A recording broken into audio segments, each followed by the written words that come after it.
Good day, everyone. So we are the last group who will be discussing about the assessment strategies for social studies, specifically designing learning portfolios in social studies. Let me first read the objectives. First is identify the nature and relevance of the portfolio. Second is recognize the types and characteristics of a portfolio. And last is cite the uses of portfolio in the classroom. So before we start our lesson proper, let us have praise our activity entitled Arrange Me. So arrange the jumbled letters to come up with the terms relevant to the lesson. So you may post all your answers at the comment section in just 30 seconds.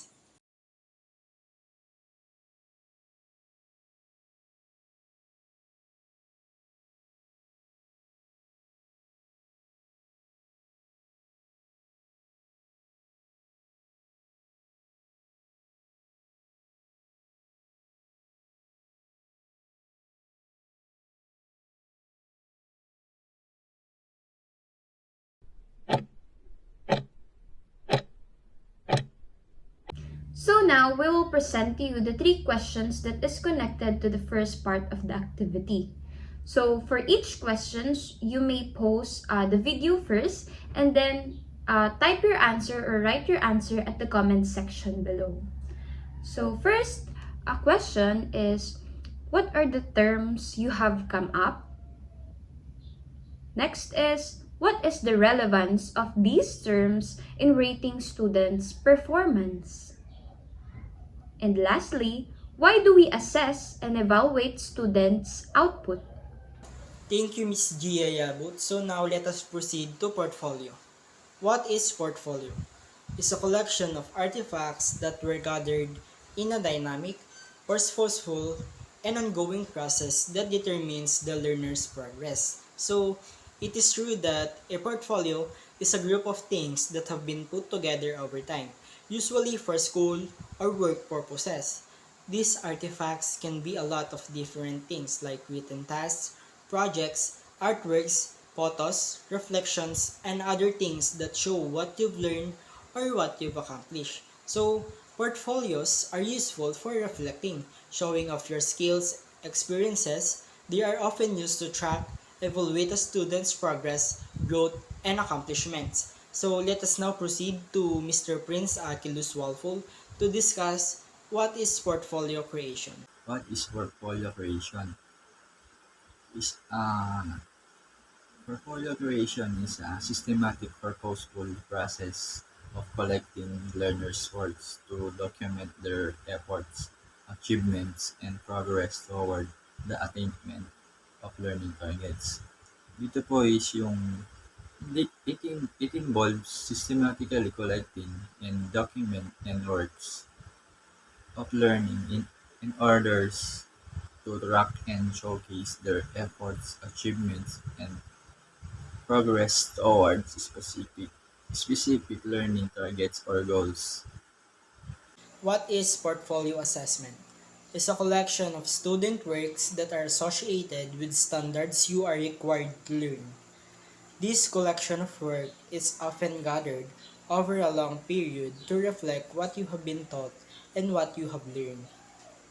So, a portfolio assessment looks at all of his students' progress and learning results in one place.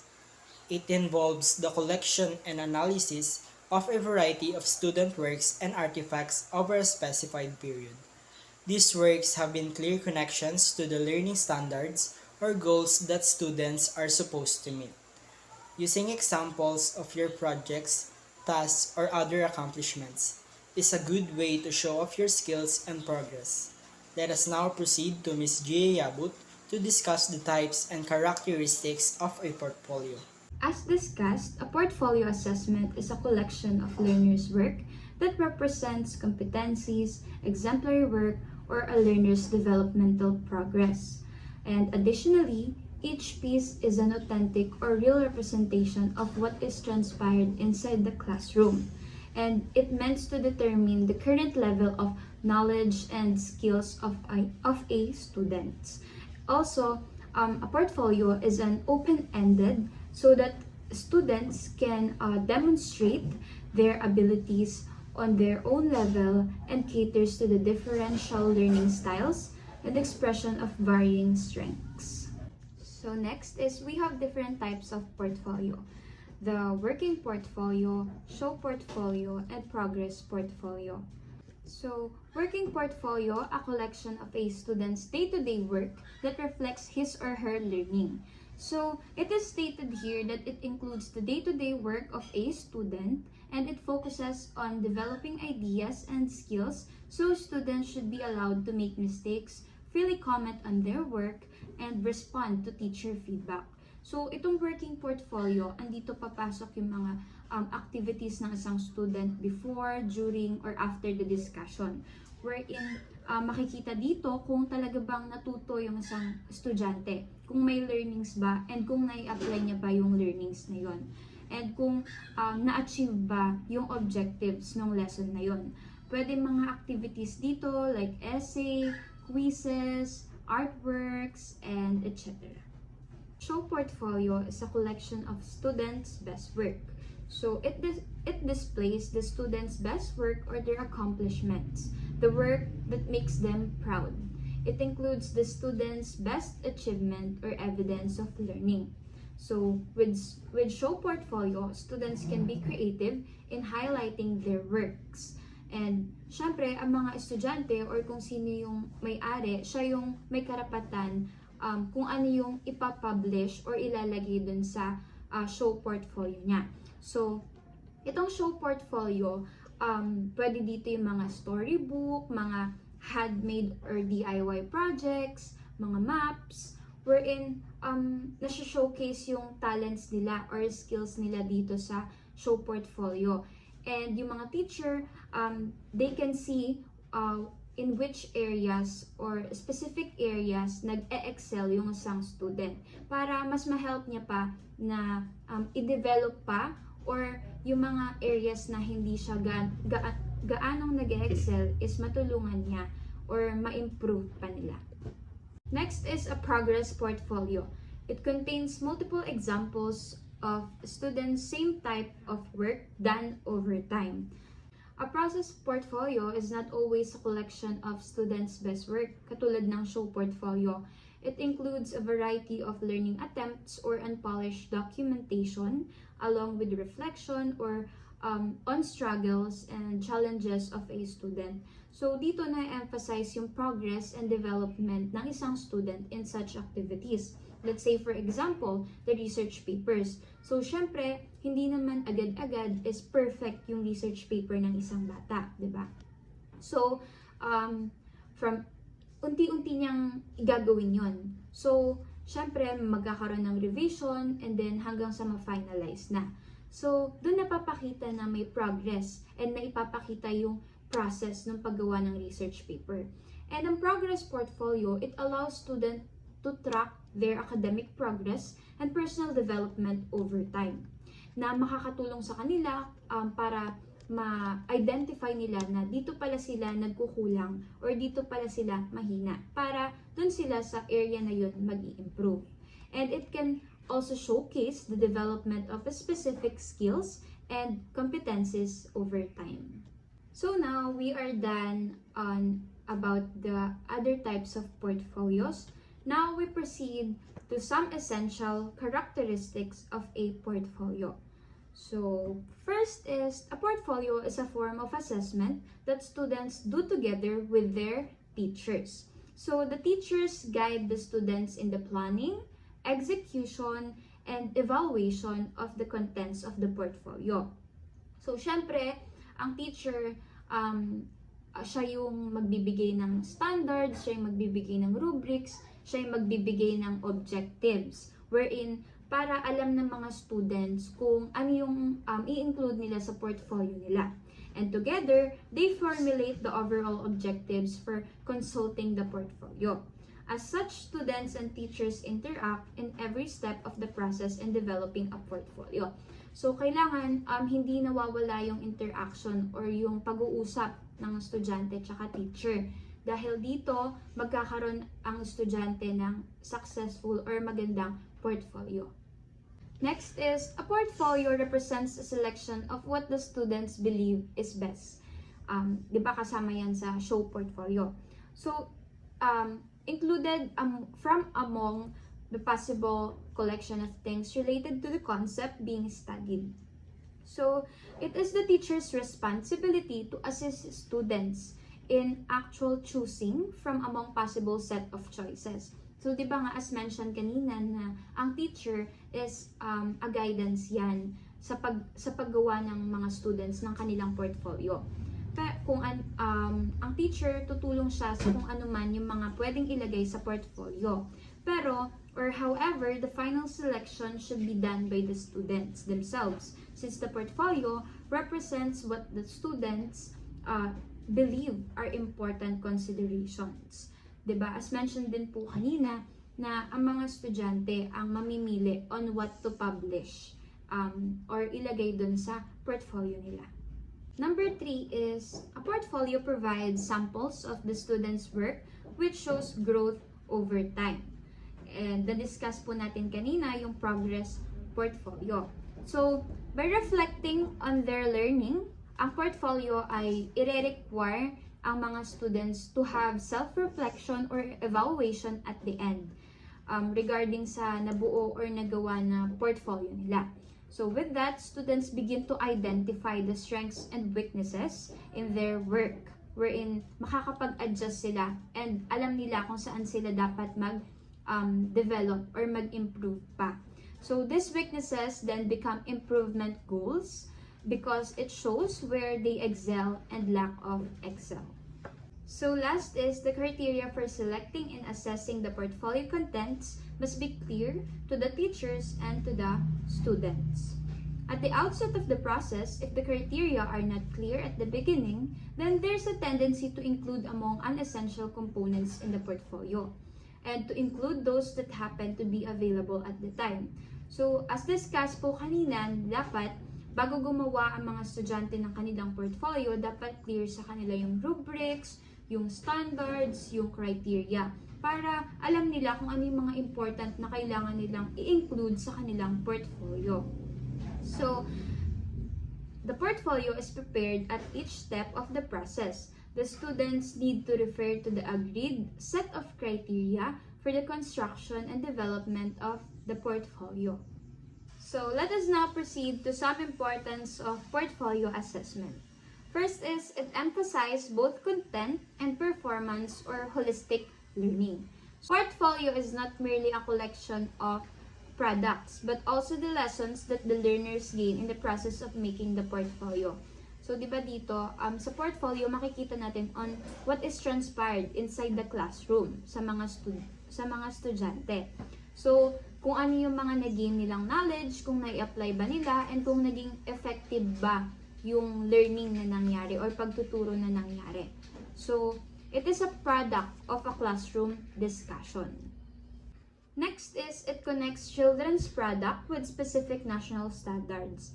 So, a portfolio, it is a collection of students' work connected with the standards that are required to learn. So, ito i-discuss to bago mag-start gumawa ng portfolio ang mga estudyante. So, making a portfolio lasts until the end of the grading period or even the school year. So, learners may be able to see their achievements and the relevance of their output to the curriculum. Kasi, bago mag-discuss, binibigay mo na yung standards na kailangan i-follow, wherein it is connected to the curriculum. Hindi lang siya basta-bastang pinapagawa ng teacher para mag-compile ng mga students' work. Pero, it has standards na connected sa curriculum. So, next is, it highlights skills across the curriculum. It does not limit a specific discipline, but it can also surface and enhance skills that are seen not only in social studies, but also in languages, mathematics, and science. So, like for example, writing an essay. Hindi lang siya pwede sa English, hindi lang siya pwede sa social studies, but pwede rin siya sa science, like writing an essay about biodiversity, yung mga artworks, lab reports. Next is, it demonstrates progress on specific, individualized learning outcomes. So, learners can track their learning by looking at a very specific learning target that they achieve through the use of portfolio. So it shows kung na-achieve ba yung mga learning outcomes or targets and if nai-apply ba nila yon through their activities na nasa portfolio. So for the last importance, it celebrates the child. So celebrates the accomplishment of the child or students no matter how huge or small the progress is. And kasi 'di ba sa portfolio nakikita yung progress that made them successful, yung mga small steps nila na nag-lead sa kanila to success. And it shows all the hard work of students. Kaya at the end is nasa-celebrate yung accomplishment or yung mga nagawa ng mga estudyante. That is why a portfolio plays a vital role in education because it brings a lot of benefits to the students and to the teachers.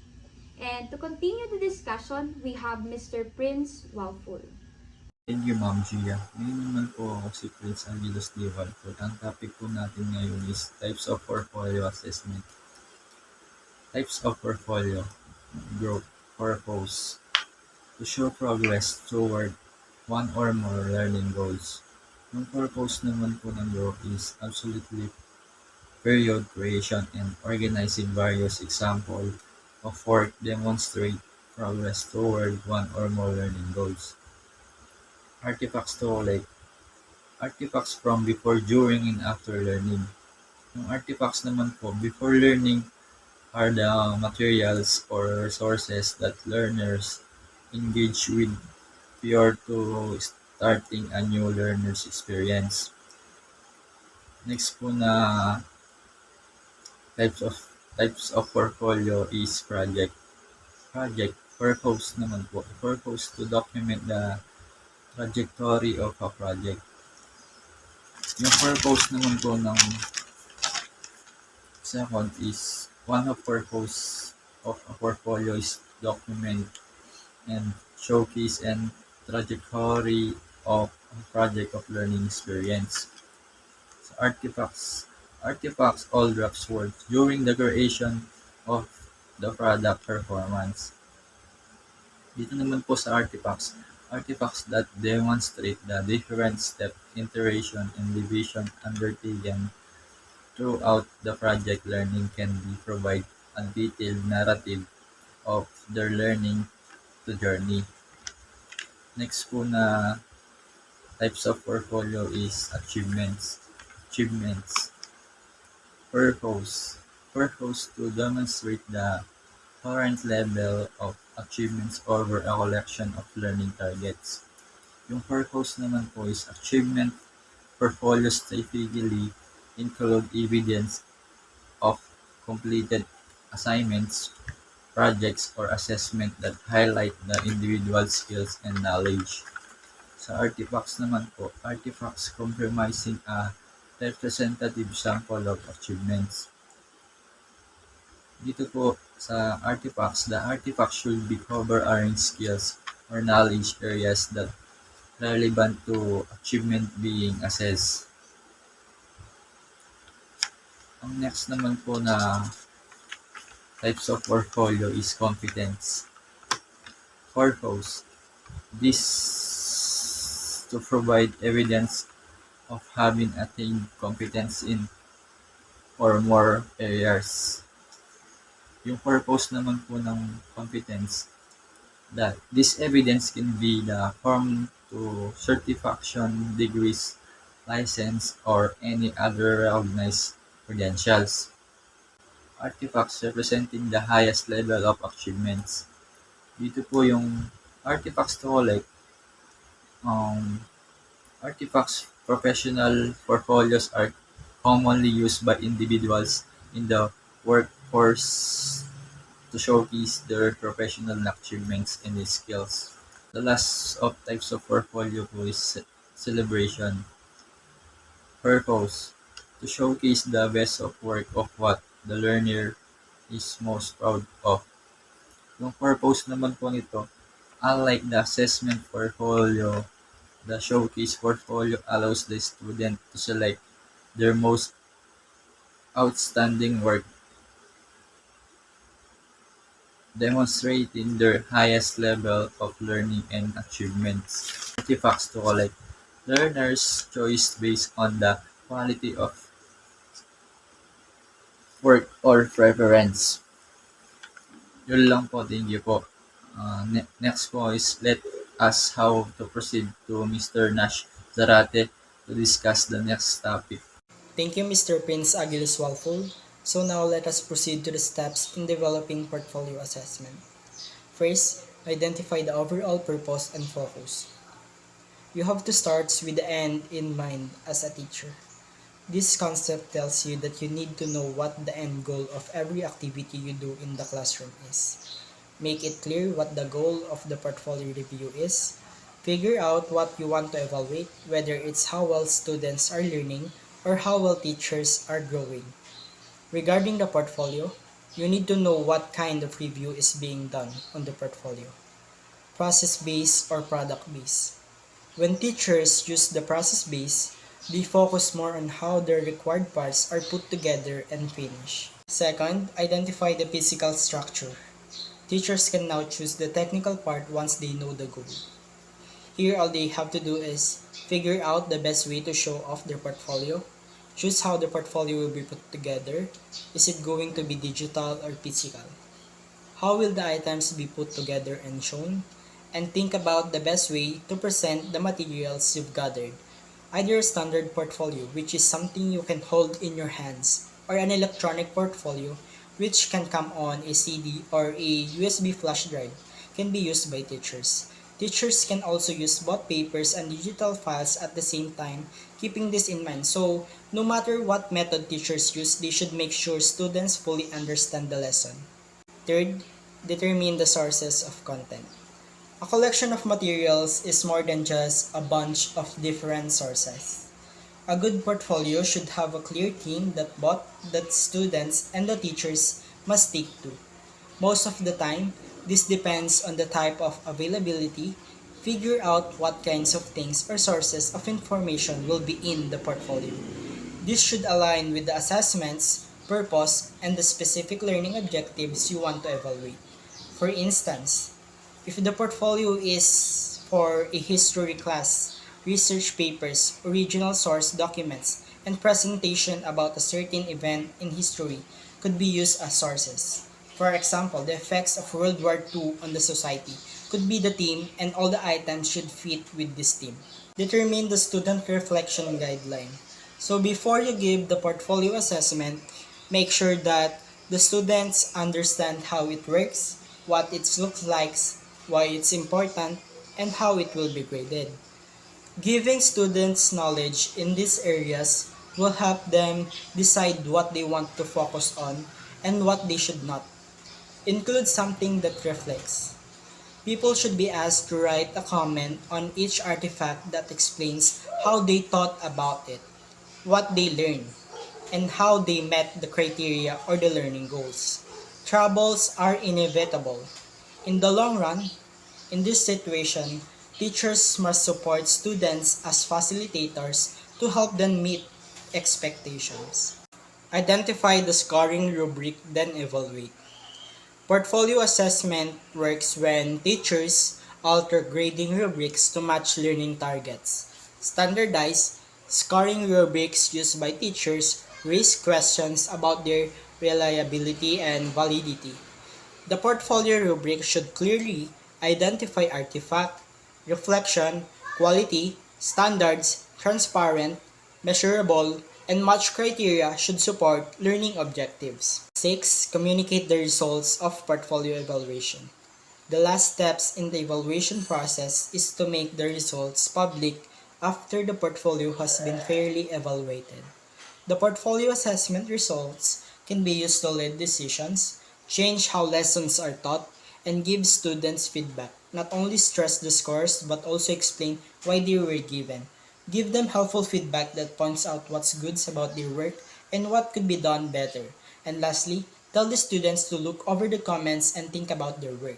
Additional steps in developing portfolio assessment. Make target goals. A very important part of learning is setting clear goals to work toward. Students get a sense of direction and purpose from it, which helps them know what they are working toward. As a future teacher, I should start by making clear what you expect from the class or the subject. This expectation should be in line with the learning outcomes and goals for the study.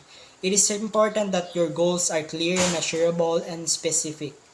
For example, the subject I will teach is English. The grade level I will teach are grade 6 learner. The goal planning for the semester are first, increase their reading comprehension. Second, improve their writing skill. And third, increase their vocabulary. So now, let us proceed to essential elements of a portfolio. First, cover letter. Summarize the student's learning and progress. For instance, you are a graphic designer constructing a portfolio. Your cover letter may simply describe yourself, mention your passion for design, and state your purpose of exhibiting your best work. Second, table of contents. It also contained with numbered pages. The table of contents of an academic portfolio may include introduction, educational goals, reflection, and sample projects. The page number and brief description of each part are included. Third, entries. The student will provide a common base from which to make decisions on assessment. Imagine, you are a photographer making a portfolio. Your entries may include a sequence of photos with brief descriptions of the subject, location, and procedures. Essential elements of portfolio. Dates, dates on all entries to facilitate proof of growth over time. In this stage, you begin to put your ideas into written or spoken form. 5. Drafts of oral written products and revised version. Dito po is yung if you're referring to adding dates each response or entry within conversation, afraid that's not possible. That's all for our report. And if you have any questions or concern, you may comment it on the comment section.